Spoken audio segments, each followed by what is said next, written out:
এত কাউন্সিলর চারদিকে পদত্যাগ করেছেন, কয়েকটা বোর্ড প্রায় ভেঙে গেছে, পুরো পরিষেবা তো একটা বড় প্রশ্নের মুখে পড়ছে। থেকে ডায়মন্ড হারবার মানে একেবারে কাথি পুরসভা ভেঙে গেছে। আপনার কতটা দেখুন, কতটা মানে ইরেসপন্সিবল এই টিএমসির লোকজন, কতটা সেলফিশ এটাও বলার, যে আজকে সামনে বর্ষাকাল, আজকে কতটুকুনি তাদের রেসপন্সিবিলিটি জ্ঞান যে ঠিক আছে আমার সরকার, আমার দল হেরেছে, সরকার হয়নি, কিন্তু আমাকে আমার পরিষেবা দিতে হবে। রাজনীতি তো ইজ নট শর্ট টার্ম, রাজনীতি তো অনেক বড়, অনেকটা জার্নি। সেখানে আজকে এই কাউন্সিলরদের দাঁড়িয়ে কিন্তু এই পরিষেবাটা দেওয়া দরকার ছিল। আমাদের দরকার তাদের থাকা।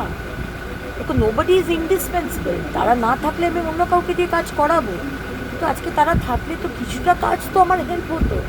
কতটা ইরেসপন্সিবল এই দলটা 15 বছরে আমরা বুঝতে পেরেছি, আর আজকে এদের আচরণ দেখে বুঝতে পারছি যে কতটা সেলফিশ।